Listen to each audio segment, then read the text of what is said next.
It's time to play the show. The bell has rung, and that big show might be over, but it's time for us to bring wrestling information you can enjoy with the match predictions, analysis, the ups and downs of professional wrestling, all reaction, some beverage drinking to bring you logic on tap with your good brothers. It's time for you to look into the eyes of Howard Blues and the Mark Kidder on Beer, Blues, and BS. Good evening, ladies and gentlemen, and welcome to Beer, Blues, and BS, a podcast that's the main reason why Brock Lesnar broke out of his pod in the 2022 Elimination Chamber match. I'm your host, Howard Blues, here, as always, with my co-host, the man, the myth, the legend, the Mark Kidder. Kidder, how you doing tonight? Well, Howard Blues, let me just tell you something right here, there, brother, and that is that I have successfully made it through another Elimination Chamber premium live event. That's a feat. It's an achievement at this point, and we'll get into that as we discuss the whole show here throughout the next little bit of time. But do want to share that it was a show. It was live. It had some ups. It had some downs. And stand by for the full review. Got to throw out right away. As you're joining us, thank you for joining us. Make sure you subscribe. Hit the like button there for us to get us in front of a couple more people. Appreciate that. Otherwise, go to beerbluesbs.com, our website and home in cyberspace. That's our links to where you can find our links and your link to our show everywhere, including Facebook, Instagram, YouTube, Spotify, iHeartRadio, Pandora, etc., etc. We're on all the audio services, so make sure you subscribe if you have an account there. We're on YouTube for the video version, so please subscribe for free there. And like I said, Facebook and Instagram, make sure you like our page and like and share our posts. We would appreciate all of that. So here we are, another wrestling review, this time from WWE and their premium live event, Elimination Chamber. And tonight, the first time since 1997 that WWE has had a pay-per-view or premium live event in Montreal, Quebec, Canada. They specifically brought that up. So, it hasn't been 17 years since we've done one of these. It may seem like it's been forever, but you know what? We're here to do another wrestling review. So, a couple things about our show. First of all, we have to have a beverage. Second of all, we talk about the beverage. It's our What's on Tap, a fan favorite section of the show. So please join in, grab a cold beverage of your own, and join us for this Elimination Chamber event. Shut up, Saxton. All right. The way that this thing goes, we've got a friendly competition that we do throughout all of these premium live events and pay-per-views. I've been watching them lately. I describe them to Howard Blues. Before the show has aired, I lock in my picks. They're recorded, sent digitally over to Howard Blues, so he has them on record. Proof that they were created before the event begins. Howard has stayed away from everything and anything related to this or any other wrestling show. So there are no spoilers, no outside interference. That way, we know only when the Draft Kings Screwy Finish of the night happens. It is because it happened during the match. Mm-hmm. Yep. And for those who wonder, what does Howard do to make sure that he doesn't get any spoilers? Well, I stay off all the social media. I don't go on Facebook. I don't watch anything on YouTube, because it's too easy in these days for people to have already posted stuff up that says, hey, you won't believe who won, or hey, we now know who's going to WrestleMania. That stuff's everywhere. So This evening, Kidder, just because fill you in what I've been doing. I was sitting here watching the classic anime One Piece while maybe drinking a Jack and Coke. Yeah, that's what I was doing, and assembling models because that's the geeky stuff I'm into, and have yet to glue my fingers to anything. So it's good night. Good night so far. Good night. Now that we're together, we have the rules and the lines drawn, an evolution of things like a line in the sand. We should get down to business because tonight it is time for the chamber. So, Howard, are you ready for the chamber? I will once I crack into my beverage because all right. I have a feeling I'm going to need to drink more than I've already been drinking to get through this.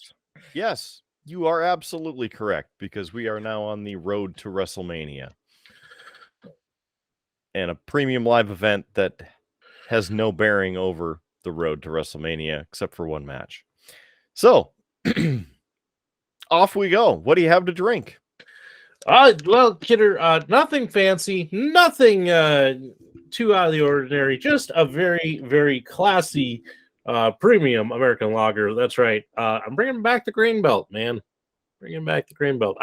Truthfully, I down to like my last 3 of these, and otherwise, gosh, the beer fridge is kind of empty. I might have to on Monday make a President's Day beer run. But that's a good enough lager to get me through tonight. Well, good. What are you partaking of there, Kidder? What are you going to use to dull the pain of Elimination Chamber? And the reason I'm laughing so hard because you're like, "What are you going to drink?" And I'm like, "I don't know. I'm getting it's getting cleaned out, so I'm going to have to also make a stop at the old store. Really, I have one other beer in there, and it is also a New Belgium Brewing Company beverage, and I want to save it because it is a mountain time, and those things are on the endangered species list. So let's be honest. I'll go instead with the beer that I had just a couple weeks ago, the 1554 from New Belgium. This is part of their Belgian collection. 6% alcohol by volume, 12 fluid ounces. It's enlightened dark ale brewed with spice, surprisingly bright taste with a dry, chocolatey finish. It is from the New Belgium Brewing Company, Fort Collins, Colorado, and Asheville, North Carolina. Government warning. So, go ahead, drop that into the Yeti. Fighting Sioux Yeti. And off we go. So tonight we have 5 matches on the card. Again, this show did not feature any matches on the kickoff show, which, good, bad, or indifferent, this show did not have to go more than 3 hours. We'll get into that. So, right away, off the top of the show, the open. It was okay. I say it was okay. There were some graphics like you're seeing behind me here with the 3-dimensional chamber, and they made it a Frozen theme because they're in Montreal, and obviously it must be super cold in Canada because, it's frozen over. Thankfully, the Elimination Chamber was not repainted white or black, red or blue or anything. It is still black. So there's also that. The theme for this year's Elimination Chamber is a new song from Skillet called Psycho in My Head. So WWE continuing to partner with Skillet and rock music, thankfully. A lot better than most of their other themes lately. And there's a good look at the logo, the Elimination Chamber. I like the stylization that they have going on with the text for Elimination Chamber. The unfortunate thing is I don't think this needs to be a pay-per-view or a premium live event anymore. So, off we go. Right away, Elimination Chamber match with the ladies of WWE. This is for the Raw Women's Championship match at WrestleMania 39. So aside from just winning this match, you end up getting the title shot against Bianca Belair at WrestleMania. We'll get to the men's Elimination Chamber match later on in the show. This match features Liv Morgan, Asuka, Nikki Cross, Raquel Rodriguez, Natalya, and Carmella.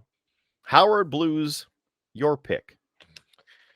Well, Kidder, it was kind of regretful that at the Royal Rumble, I did not stick by my go-to pick of Asuka, because I'm a big Asuka fan, and here, she came out kind of with the new-ish gimmick, the new alter ego. She ends up being in the last 3, so I have a feeling that they're going to push her. I'm going Asuka to win this and get back to cheering the Empress of Tomorrow like I should. So that's my pick. All right. My pick locked in is Liv Morgan. This match was 19 minutes and 30 seconds. Thankfully, not terribly long. So, as one may or may not know, the Elimination Chamber match features 4 pods within the chamber. Those wrestlers enter the arena first and are locked into their pods, followed by the final 2 wrestlers who enter the ring and start the match.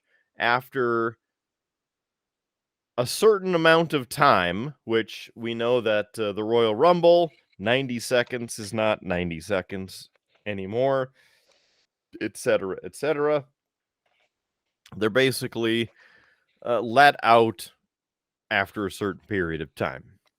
And there's a whole top view camera, and the lights flash, and the pods light up, and then it is like a lottery system, like Wheel of Fortune or some other game show, and then lands on one of the pods, the doors open, and the wrestler is released into the chamber match.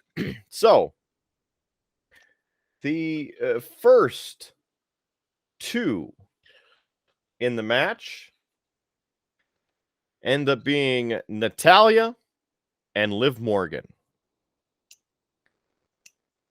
Not a bad start to it. And I was a fan of this being very short because there was enough action to not focus on a lot of the bad wrestling that could come out of it. I do have to say this match was a lot better than the Royal Rumble match. Very disappointed in the match, if you want to know that. Reaction and review, we have the Royal Rumble video review in our list. Just go back a few episodes and you can take a look at that. So there was some whipping off the cage back and forth. Now, Raquel Rodriguez was the first to be released from the pod. Then Nikki Cross. And as we continue through this whole match, there was a lot of back and forth and a little hesitation as well, which it's just one of those things. Like, are you in the match or are you not in the match, right? Like, get to the action. So there were a couple cool spots. where Nikki Cross climbed up on top of it and then jumped off of Carmella's pod onto other competitors. And that was while Carmella was still inside the pod. She was next to be released and join the show. Now, shortly after, Carmella tried to get away, but Raquel Rodriguez grabbed Nikki Cross and slammed her through the side of one of the pods. So the first eliminated was Nikki Cross. As we continue, Asuka joined the match, started beating up Carmella, and she was doing her best, taking over the match. Now, at one point, Carmella hit Liv Morgan, and Natalya put Liv Morgan in the sharpshooter. Asuka came over and put Liv Morgan into another submission. Well, Natalya had her in the sharpshooter and made Liv Morgan pass out with a creepy smile on her face, and then was eliminated.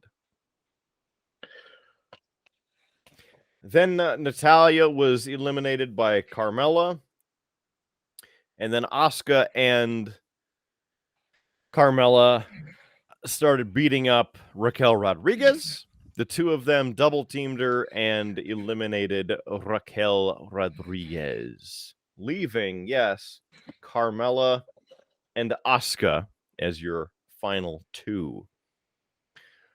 Some more punches and moves back and forth. Well, there was the moves, like I said, that were traded, and Carmella got knocked down. Asuka put her into submission, making Carmella scream a tap out because she had no limbs to actually tap, making Asuka the winner to go to WrestleMania 39 to face Bianca Belair. 19 minutes, 30 seconds. It was okay.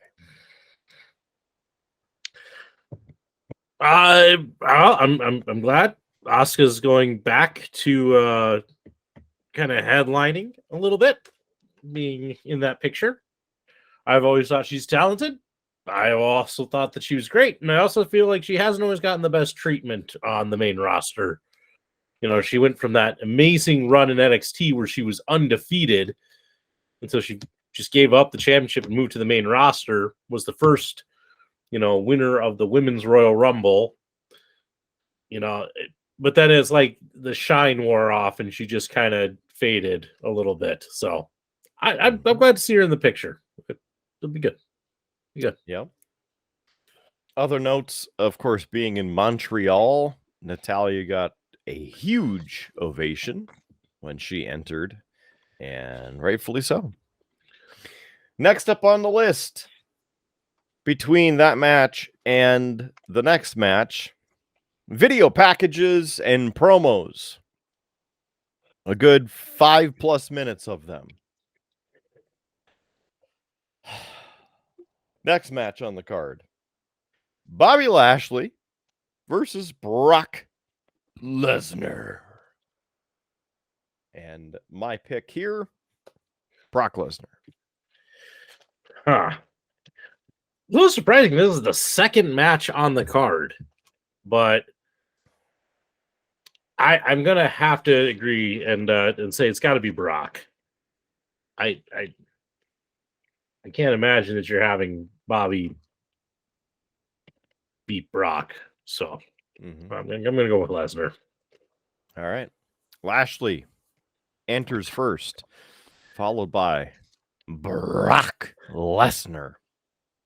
Also being announced from Minneapolis, Minnesota, even though mostly living in Saskatchewan.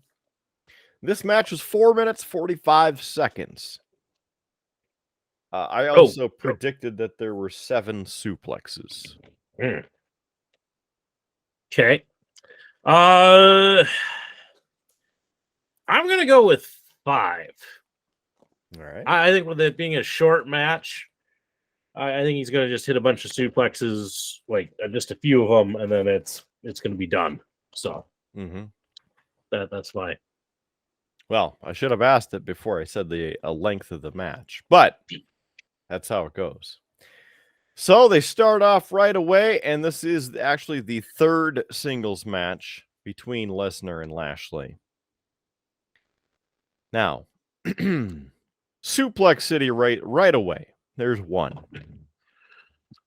Get Lashley outside of the ring, and then back into the ring.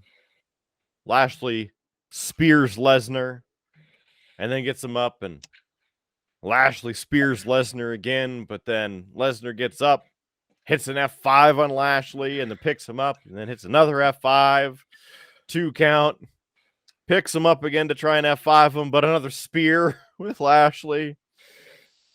And at this point, Lashley puts the hurt lock.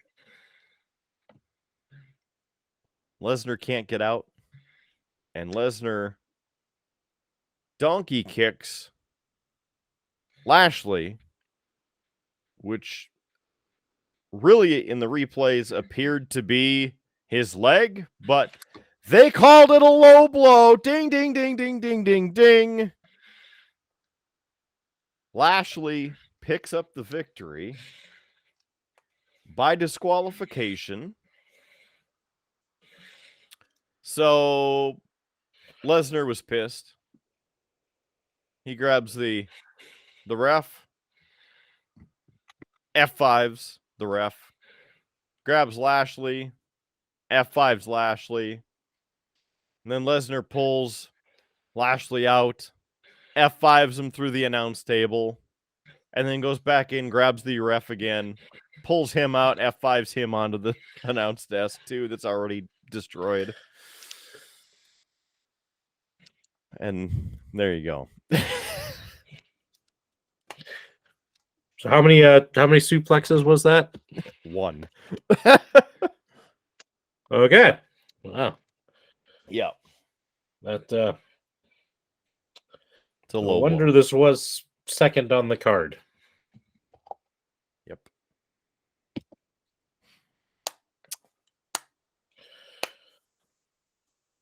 Wonderful. All right. So We're going at breakneck speed with this, Kidder. I mean, we're already 2 matches down. I mean, this is just flying by.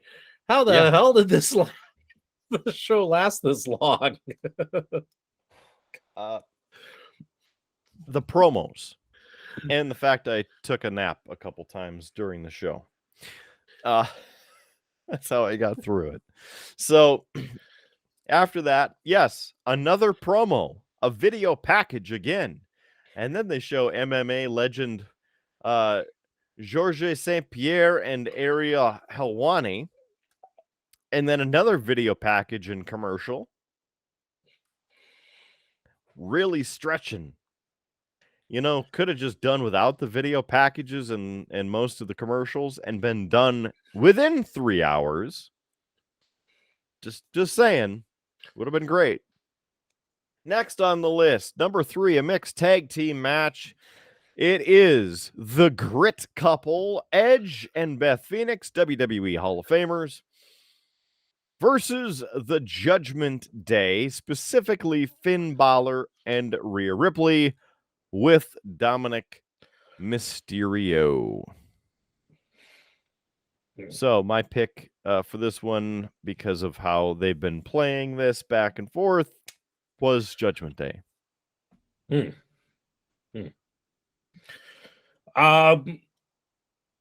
That's probably a good pick, being that, you know, Judgment Day can cheat and such. But you know what, Kidder? It's not interesting if we just keep agreeing. So I'll take Edge and Beth Phoenix just to be different, just to make this interesting. All right. So here we go. As we start this match off, 13 minutes, 50 seconds. First of all, the men started off, Edge and Balor. So nice back and forth. I did like the intensity in this match, not only between the men, but also between Beth Phoenix and Rhea Ripley. There were also, of course, some shenanigans throughout the match because, I mean, why not, right? So, Balor throwing off the ropes a few times. Beth Phoenix actually attacked Finn Balor. With both women in the ring, they tried to outpower the other, and I thought this was kind of silly because both of them were basically clotheslining each other and no selling it. Just blapping each other for a good 30 seconds.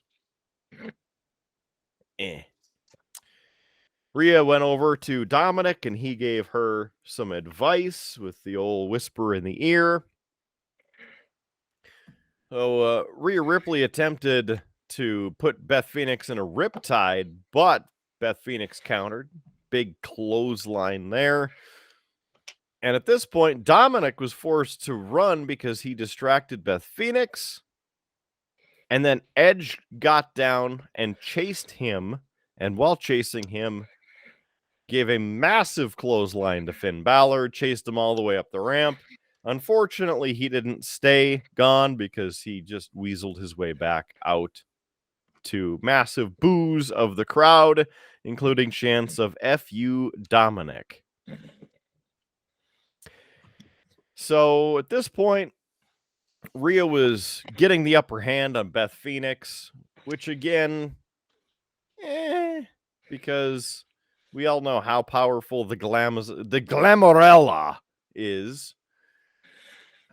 And I didn't like seeing her manhandled by Rhea Ripley. But Beth was able to escape, landed some big chops, and a gorgeous superplex.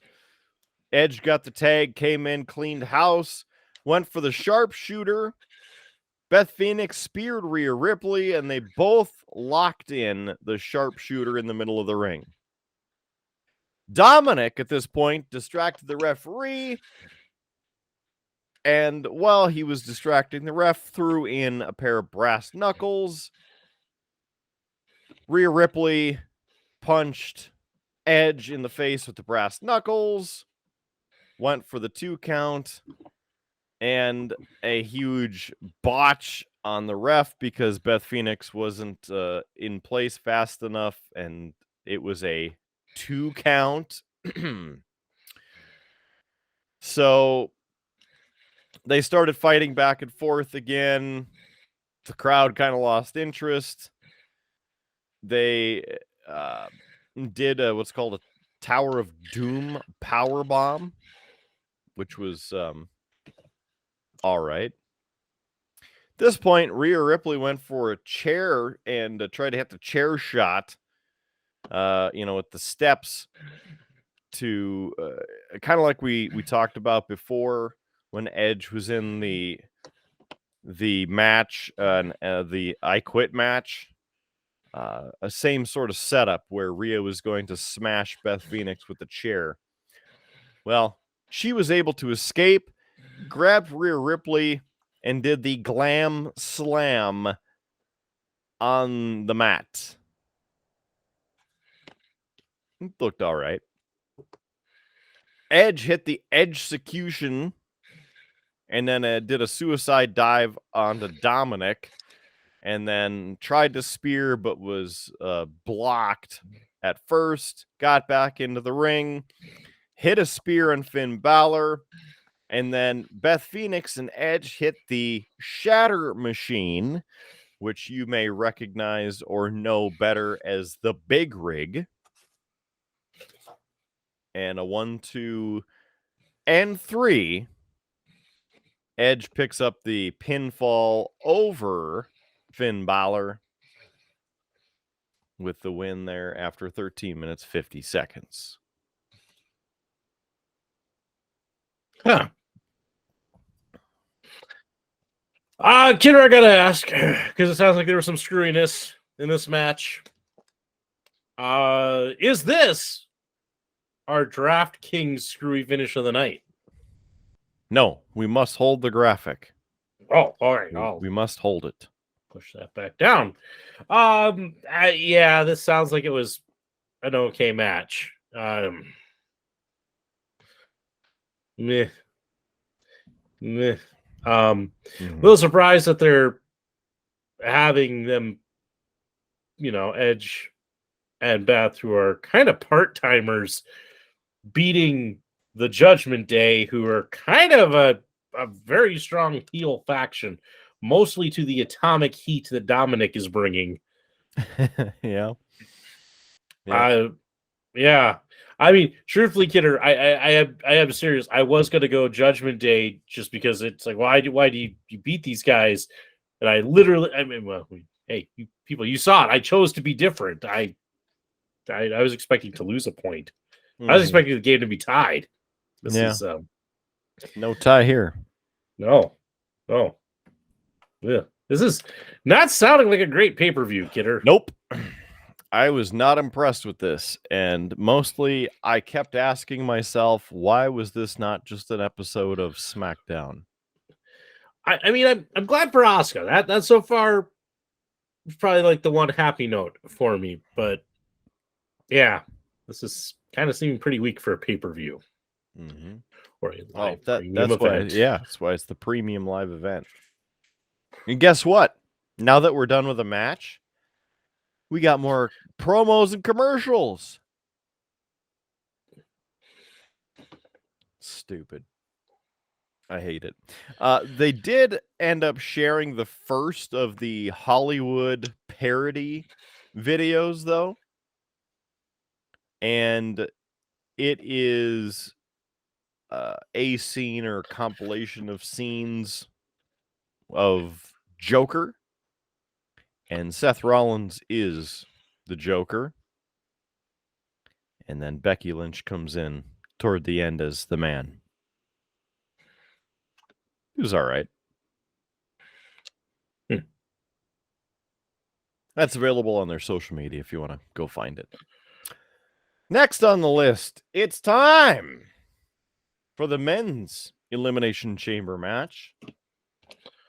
And this is for the WWE United States Championship.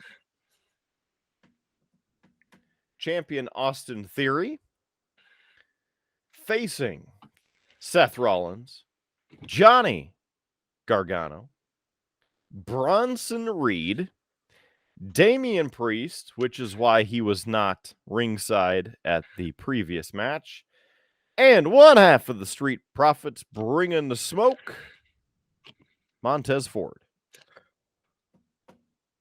I picked Austin Theory to retain. I mean, that's a pretty safe pick. That would be a pretty safe pick. I'm not going to go with a pretty safe pick. I'm going to go with a favorite of mine, somebody who they have not done a lot with, and I think they should do more. I'm going with Johnny Gargano. Wow. Yeah. He's busy Mr. Johnny with Wrestling. The Miz. And what's his name? The serial killer guy. Oh, that Tommaso Ciampa? No.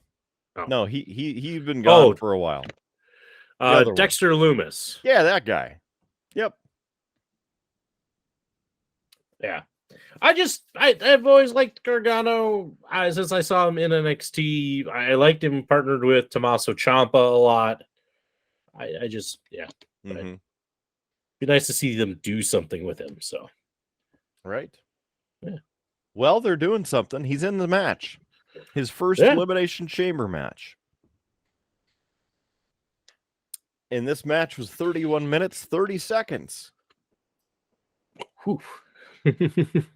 Yeah. So here we go. First out. Well, let me see. Yes.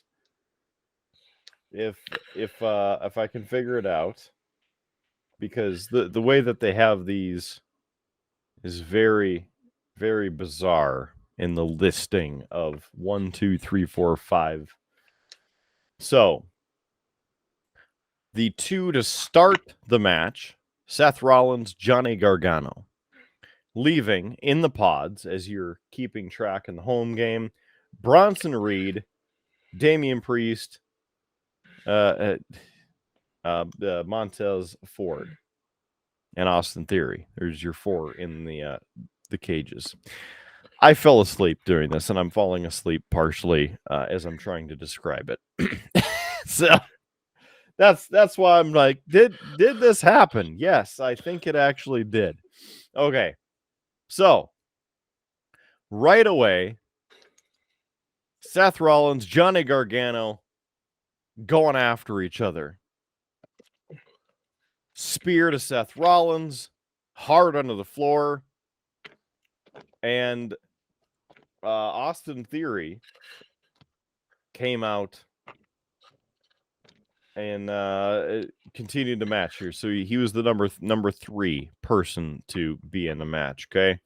So immediately went toward Rollins, but then attacked Johnny Gargano as well.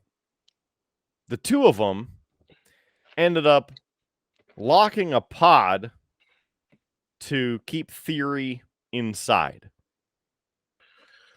Damian Priest was the next to enter the match, came in, cleaned house because they're building him up as a tough guy. Theory at this point was able to weasel out and got destroyed by everybody. After, some big spot moves, Damian Priest was the final one standing until Bronson Reed entering the match.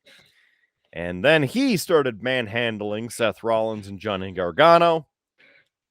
He and Priest started exchanging, a bout, and Reed ended up splashing Priest into the pod, but it did not break. So the question becomes, is Raquel Rodriguez that much more powerful than Bronson Reed? Because the women broke the pod, but the men were not able to. Did they just reinforce it? Did they forget to take the pins out? We have questions. At this point, Montez Ford, last person to enter the match, enters the match. And it's 6 people against each other. They're all going at it. Montez Ford did quite a bit of action. And so very impressed with his performance with this match.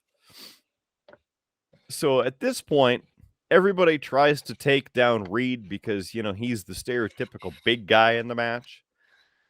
Well, they're all trying to take him out, but he's not falling down. So Montez Ford climbs up the side of the cage and then climbs up into the top portion of the cage, hangs upside down to make sure he's in the right spot, and then pulls a Spider-Man on top of the other 5. Bam! Takes them all out. That was kind of cool. Aside from the reference to Spider-Man. So everybody started teaming up on Reed some more. Seth Rollins hit the curb stomp. Sorry, just the stomp. They don't call it curb stomp anymore. Montez Ford hit a frog splash. Reed first to be eliminated. Then Rollins, Gargano, Priest, and Theory all climbed up the cage. Rollins and Gargano are on top of a pod, and we're just chilling there for a minute, and then Seth Rollins looks over. Wham! Oh, they're taking some time. Wham! Nope, they're not.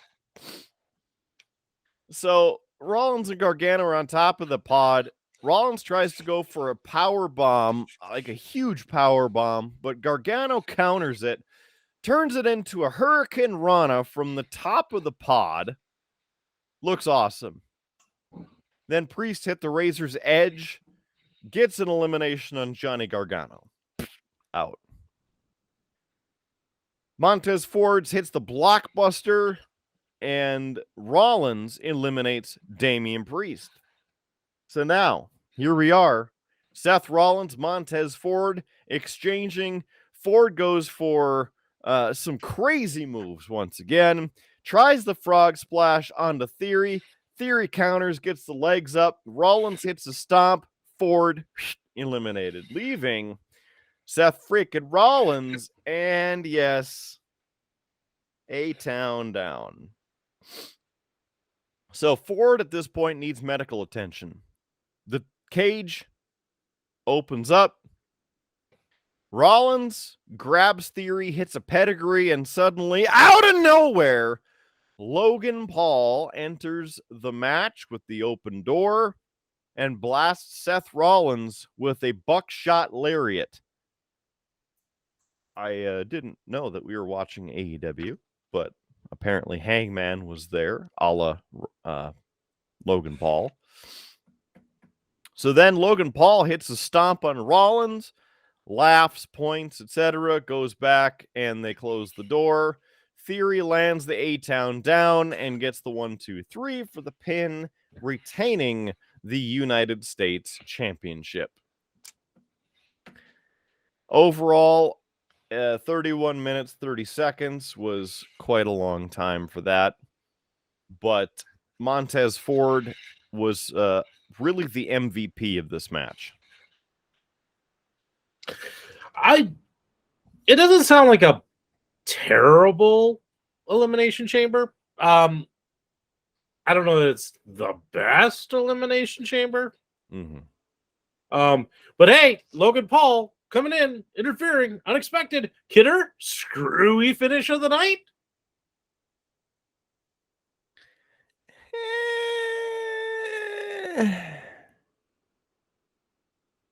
Remember, we have a main event coming up.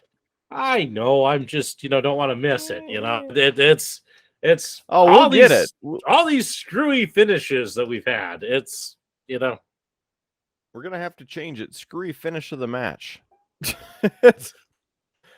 Actually, we're gonna have to change it to the Draft Kings clean finish of the night. Yeah. That's probably more realistic. So let's hold the graphic. Let's hold it. One more match. Now, if you're playing the home game, here's the time so far: 19 minutes 30 seconds, 4 minutes 45 seconds, 13 minutes 50 seconds, and 31:30. So, Howard, doing some quick math, very quick and dirty math. I mean, we're at basically an hour and change of time. Quick and dirty math. Hour and change of match time. Okay. So we have one match left. And at this point in the real time of what time it actually was, it's about 9:30 in the Central Time Zone. Wait. It was 9. Yeah. So you do all the match times, like calculate those. That's an hour and change total. But suddenly we are 2.5 hours in. That's how much filler is in this show. Well, I was just about to say, you texted me when the main event began, Kidder. It began at 9:41. Yeah. So if you're telling me that it's 9:30 at the end of the, it was like 15 minutes of filler? Yeah. Oh. Now you understand why I'm hating this show more and more, because hour and change total of actual wrestling time, or at least bell to bell time. But that started at 7 p.m. Central. And the main event didn't start till 9:40. That's 2 hours and 40 minutes. So there's a whole hour of promo time. I wish, not that I need a bunch more matches, but you can't tell me that you don't have other stuff that you could be doing to progress story, or to have a match or two, or. Yep. No backstage interviews, no backstage vignettes, no extra pieces like even here on the kickoff show, because this whole hour is worthless because there's nothing that happens on the kickoff show. So this is worthless. This is the problem with doing something every 5 to 6 weeks. And I mean, it's better because it was every 3 to 4 weeks for a while. But this is ridiculous. I mean, had I paid to be there at this show with the other 17,500 people, I mean, the next match, we'll get to that, but this is terrible. I mean, there's something about self-promotion, but when you get to the point where it's filler, like, just cut back. Well, I mean, and that's just, let me ask you, because I don't know. Is there another pay-per-view scheduled before Mania? Nope. No more live premium events. This is the final stop officially on the road to WrestleMania. Okay. Before two nights of WrestleMania. I was just curious about that because, usually this is Fastlane again. No, I don't want Fastlane again. It's feeling like, Fastlane. Like just the quality is that kind of fast lane. We can't be bothered, we have to do a pay-per-view. We're not necessarily going to give you the best story because we can't advance this or that. This is just listening to it. It's like, this is what this feels like. This feels like this is Fastlane. Yeah, I'm dragging this out almost as much as what they did with the whole show tonight. So we might as well get on with it. It's time for the main event. And that would be the singles match for the undisputed WWE Universal Championship. Roman Reigns versus Montreal's own Sami Zayn. I pick Roman Reigns. Kidder, that's a good pick. That's a safe pick. I'm gonna say something screwy happens. And I'm gonna actually go with Zayn. I'm going with the whole idea of like Reigns gets the DQ, so Zayn gets the win. Technically, Reigns gets to keep the belt, but Sami gets to go over like the hero of the night since it's in his hometown. Mm-hmm. Which is totally against how WWE normally books people in their hometown. So yeah. I'm going out on a limb, but that was that was what I kind of figured I was going to do back when I was thinking about what picks I was going to make. Great. Well, welcome to the limb. This match was 32 minutes, 20 seconds. And it is a Roman Reigns match. So this was absolutely boring. So I suppose we should get it over with.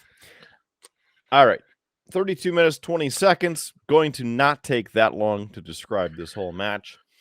First of all, Roman Reigns made his entrance first with only Paul Heyman. So yes, the champ out first. Then Sami Zayn's music hits, and he's back to the original Sami Zayn Haluva, whoa, whatever you want to call the song. So he's back to his other music that he used to use. But he did not have the racing pants on with the checkered flag. What was cool about it, the entire crowd was electric. Absolutely out of their minds behind Sami Zayn. Singing his theme song as he came out, almost louder than the music itself. And then got into the ring. They announced, both of them, Sami Zayn getting a huge pop, everybody going nuts, and constant chanting of F.U. Roman.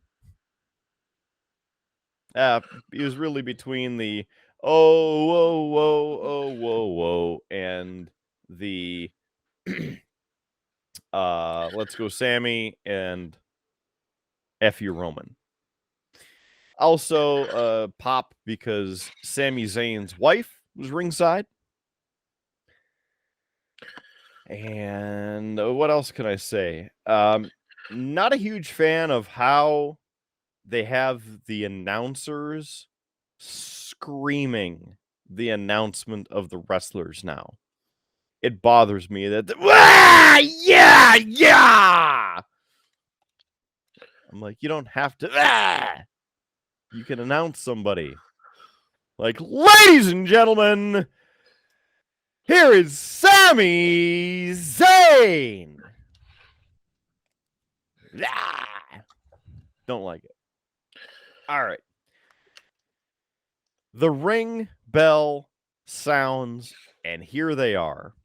Almost 5 minutes go by, and they're still standing in the ring staring at each other, with the crowd screaming and chanting F.U. Roman. Another reason why I hate Roman Reigns matches. So, finally, after all of the snooze, Reigns goes after Sami Zayn. Zayn puts Roman in a headlock. Reigns powers out. He's establishing dominance. But Zayn takes Reigns out of the ring, dives to the outside on top of him with the suicide dive. And Zayn's unloading on Reigns, landing the elbow, gets a 1 count. The right, huge right by Reigns, drops Zayn, gets the drive-by on the outside. Zayn's struggling at this point, and then Reigns goes out and starts yelling at the crowd and taunting Sami Zayn's wife. So Sami Zayn tries to fight back, but Roman clotheslines him. And then Sami gets a little bit of power, takes Reigns down on the outside, starts beating up Reigns in front of his wife, and then kisses his wife after. Throws Reigns back in, and Zayn ended up landing a sunset flip power bomb, gets a 2 count. And then rock bottom! Rock bottom! Reigns goes for the Superman punch, but Zayn counters and lands an exploder. Goes for the haluva kick, but Reigns hits the Superman punch. Reigns teases going for the spear. Zayn jumps out of the way, hits another exploder, tries to, and then ends up landing the Superman punch and hits Roman with a haluva kick, a 2 count. Reigns ducks out of the ring, and at this point, Zayn hits a middle rope DDT. Reigns counters it, though. Tries to go for a spear. Misses the spear. Goes through the barricade. Sami Zayn puts Reigns back into the ring. Lands the Blue Thunder Bomb. Huge pop. 2 count. Reigns backs Zayn into the referee. And oh, man, the referee goes down. Oh, no, he got touched. It's the end of the world. He's dead. Haluva kick by Zayn. The ref's down. Sami Zayn gets a 14 count. Jimmy Uso shows up, attacks Sami Zayn, and then disappears. New official comes out. Reigns gets a pin on Sami Zayn, but Sami Zayn kicks out. They start exchanging the yay boo hits back and forth. Zayn ends up hitting Reigns in the corner and knocks him outside. He kicks Jimmy out of the ring as well, but then gets speared by Reigns and a 2 count. Reigns starts taunting Sami Zayn again, saying he's nothing without me. Sami Zayn slaps Reigns. Reigns then tries to Superman punch Sami, but ends up punching the ref. So the second ref is now dead. Sammy and Roman start exchanging Superman punches because apparently you can just do that now. Paul Heyman goes over, gets a chair for Roman Reigns. Then Jey Uso shows up in the ring. He's standing in the middle between Roman and Sammy. Reigns is going to hit Sammy with the chair, but gives it to Jey. Jey drops the chair, and Reigns slaps Jey. With the distraction, Sammy goes for the haluva kick, but Roman moves out of the way, and Sammy gets the haluva kick there on Jey instead. So, Reigns grabs the chair and starts bashing it over the head and back of Sami Zayn.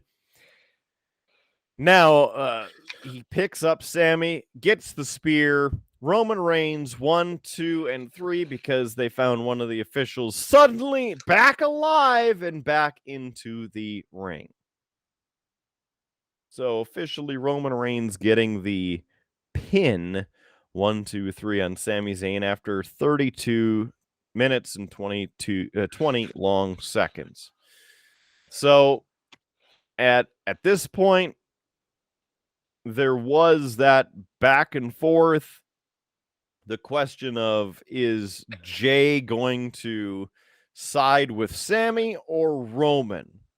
And then, of course, the haluva kick, which then will push Jey back into the bloodline for sure, etc., etc. So Jimmy back up, starts attacking Sammy after the match, and then Canada's own KO comes on out, attacks Jimmy, stunners him, huge ovation. Owens comes into the ring, blasts Roman Reigns, stunners him, and then he grabs Jimmy and power bombs him through the commentator's table. Comes back into the ring. Heyman comes behind both Sami Zayn and Kevin Owens and starts hitting KO. KO turns around and looks at him and then stunners Paul Heyman, and it looked like a McMahon stunner. So at this point, Owens is in the center of the ring with a chair. One corner is Roman, the other corner opposite of him is Sami Zayn. And they're looking at each other back and forth because KO is going to hit Roman with the chair. He drops the chair, backs out of the way. Sami Zayn runs across, haluva kicks Roman Reigns, and then they spill out and they leave, basically, and leave Sammy to get his music played and get the huge pop of the crowd.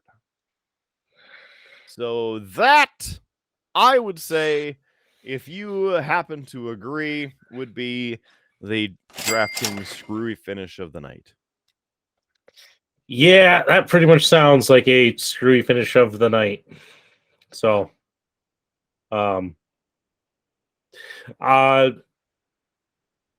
still looks like they're setting up, like we've talked about before, where KO and Sammy will get together and take on the Usos at Mania for the tag titles because they do not yet have an announced match.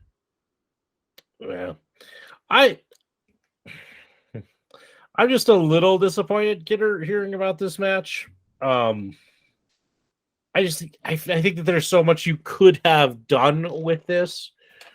As I said, you could have had Sammy go over via disqualification.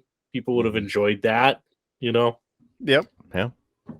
That would have been big. I think that you could have had, once you had like the bloodline, it's like, why didn't Kevin Owens come out then? It also would have been a chance to maybe even insert Cody Rhodes, you know, so that you get, kind of the Bloodline 3 versus, KO and That'll Sammy. be on Raw in 2 weeks. Right, but I'm just saying, like, because people have been upset because Cody came back, he wins the Rumble, but at the same time, like, everybody's wanting Zayn to have his moment and be the one to defeat Roman, Yeah.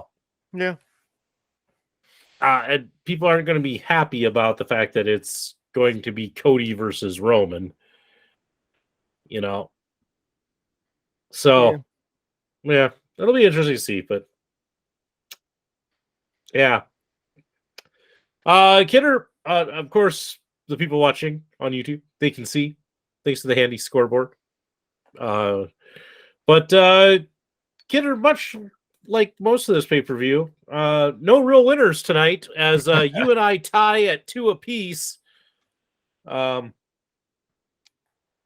of making a meh as we wrap this show up.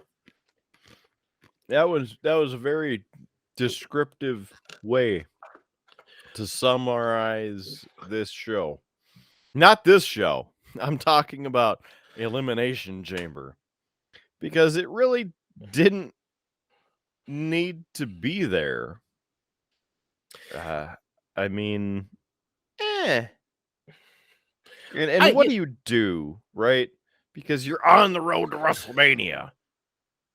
And you want to have a pay-per-view and some kind of big stake thing between the Rumble and WrestleMania, but it really begs the question of, is this type of event actually necessary? Because you already have 5 hours of TV per week that you can bring these storylines through, flesh them out, and not waste my Saturday night on this.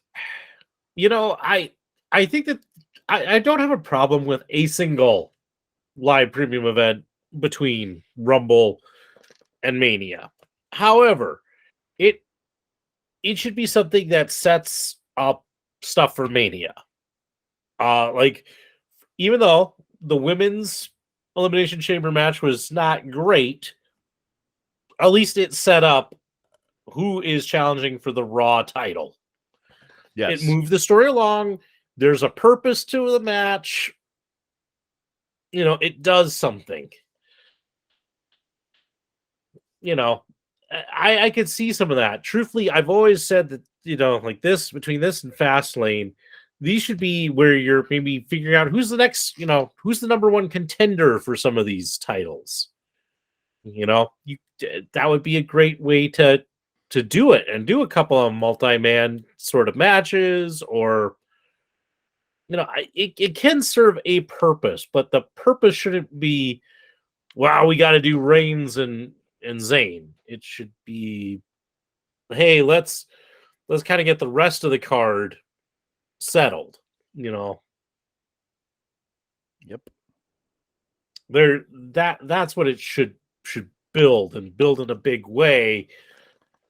What is the rest of the Mania card? We should almost be coming out of this knowing, here's the card for WrestleMania. We know the feuds, we know the matches. Maybe we don't know all the stipulations, but we got an idea. And we're going to continue to build towards it. But yeah, right now, I don't know that you got a whole lot out of it. I mean, really, we got the women's match. Great. That's fine. But Lashley versus Lesnar? I don't know. I don't know what that does for Mania. It doesn't really solve anything. Your Judgment Day versus Edge and Beth Phoenix? That didn't really build anything or quash anything, if you ask me. So expect more of that. Especially it's going to be hard because Rhea Ripley is in the Mania match against Charlotte Flair. So I don't know what this did or served. What else do we have?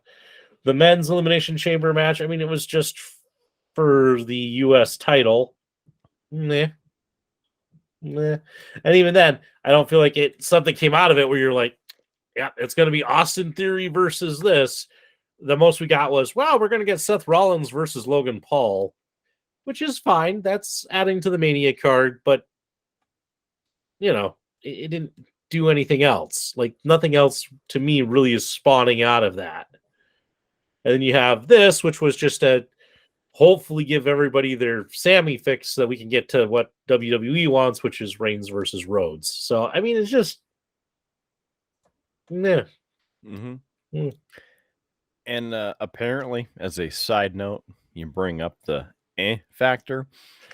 The venue, which was the Bell Center in Montreal, was not giving out any bottles or anything, in a container like that for beverages, soda, beer, etc. They were all in plastic cups. So they could not, whip bottles that far like happened back in 1993 or 97. So thought that was interesting. Pay-per-view guy was there. So there's that. Yeah. I mean, that just has to tell you something about, the quality of your pay-per-view if you're worried about throwing bottles. And I think that might have been a venue choice because a lot of venues have gone to that sort of mentality of just giving cups plastic instead of bottles, even if they're plastic. I don't know. I'm pretty sure you can still whip a plastic cup with liquid in it almost as far as a bottle, but whatever. It is what it is. So next on the docket, April 1st and 2nd, WrestleMania 39. And both of those scheduled to start at 7 p.m. Central Time. So I'm guessing they will end at 10:30 to 11 o'clock. Yeah. We got to figure out how to do the live after. Or live after show. Yeah, because sure. That way then we don't have to try to edit and get these out. If they're going to be that late, I would much rather that we're just putting this out live. People can see it. And I mean, yes, it sounds like future Howard shirking some responsibilities, but it's a lot of pressure and stress trying to get these wrestling things out quickly. I got kids, man. I got kids. Yeah, our features will go down and the show will go down in quality, but the premium live events have gone down in quality. So damn it, we can do that too. I just think about it. People could get their stuff sooner. That's all. That's all. But Kidder, yeah, I think we have talked and spent enough time on Elimination Chamber. It's time we wrap this thing up. And since you've done most of the talking, as is the wrestling review tradition, here goes Howard's attempt at trying to do the cheap plugs. So let's start off with the basic, the one we always start off with. Ladies and gentlemen, you can join us at our home in cyberspace, beerbluesbs.com. That's right. It is the home of the Triple B. It's where you can find the links to all the places you can watch or hear this show. But there's some other important stuff on there as well, like the merch store. That's right. Maybe you want to rock some sweet merch. We have that. It's at the merch store. Just go up, click the little link up at the top. Boom. Get yourself a pint glass, t-shirt, a yoga mat. Yeah, we sell yoga mats. Actually, we don't sell yoga mats. We have yoga mats. Nobody buys yoga mats. So we don't sell yoga mats. You can be the first. Yes. What we have sold in the past, and we always appreciate it, you can actually buy us a beer. It's our little simple way. If you just want to throw a couple bucks our way, just say, hey, man, I appreciate the content. Here's a little donation in a fun way. So you're just not donating. It's fun. You can buy us a beer. get your name on the show, get a little fun graphic that says, hey, this round's on you. And hey, if you have a message, a thought, a comment, you want to be part of the show, if you buy us a beer, you get to put that in there, and we'll read it on the show and discuss. So, something to keep in mind if you want to have a little bit of involvement. If you want to be part of the show, it's there. It's easy. All of that can be found at our website, beerbluesbs.com. All right, let's dive into the social media side of it, because we are on the social media. You can, of course, find us on Facebook. Great place to go. You can find all sorts of our content. But hey, every now and then we post extra little things on there. So it's worth checking out. Before these shows, these wrestling reviews, Kidder always puts up our little prediction sheet. So, hey, you can play along. You can make your predictions. Put them up there. See how you do. Can you do better than us? You had a good shot tonight. So make sure you're checking us out on Facebook. If you're into the Instagram, the gram, as I think the kids might say, I don't know. I'm about as relevant as Stonehenge. But you can find us on Instagram. We are working on building that. Kidder's handling all of that because I don't do social media. And of course, if you're watching this, you're finding us on YouTube. Just a simple search of Beer Blues and BS. You can see this show. We have other content like our main podcast. So please check that out. Oh, I was trying to stifle that cough. But hey, maybe you don't want to see our happy smiling faces. Maybe you don't want to watch me glue models to my fingers. Hey, maybe you just want to hear this because you got a long road trip coming up. You need something to listen to in the car. Wow. We are out there on all of the audio podcast services that you pick one. Throw a dart at a board. If you hit one, we're on it. We're on Spotify. We're on iHeartMedia. We're on Amazon Podcasts, Google Podcasts, Stitcher. There's so many. I've probably forgotten more that we're on than not. But yeah, just go out there. Just search Beer Blues and BS. You can download the audio, take it with you, and enjoy on your long trips.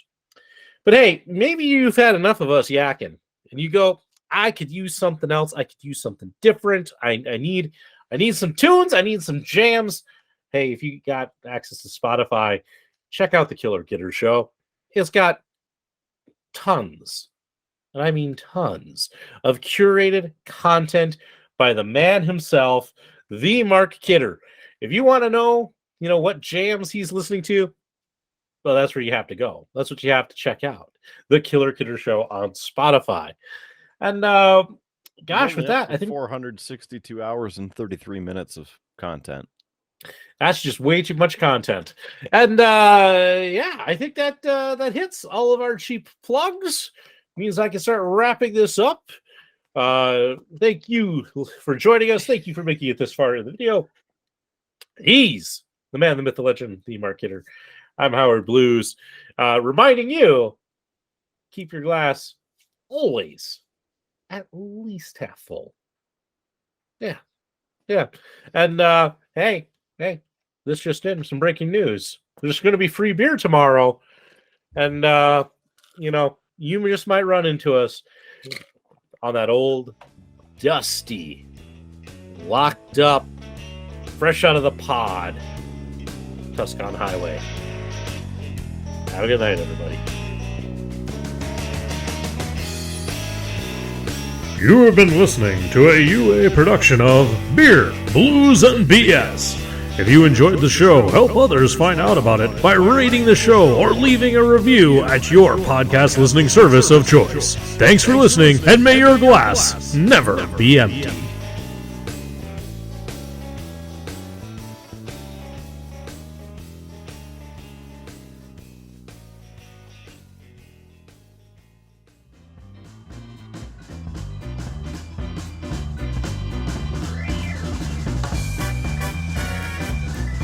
UA Productions presents A Glimpse Behind the Curtain.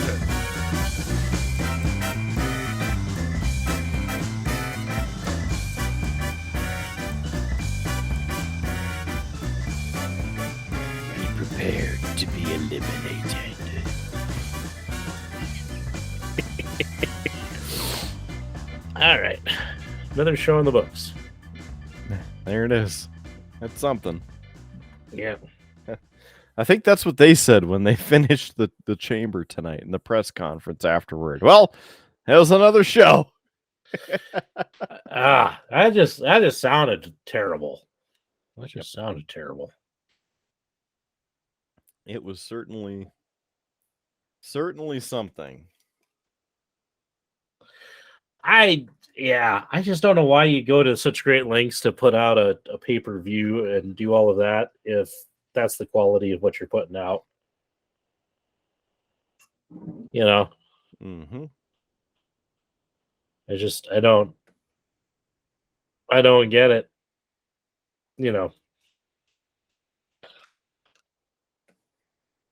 I at least in that case prefer AEW's special episodes, you know, Mm-hmm. where they kind of say, hey, we have these things, you know, that we want to do. We're not putting it on a pay-per-view because we only do 4 of those a year. So we're putting it on the main show, but we're making this main show just a little bit special. You know, because you could have done an Elimination Chamber match on Raw. Yep. People would have tuned in for that. Probably get more people actually attending that Raw.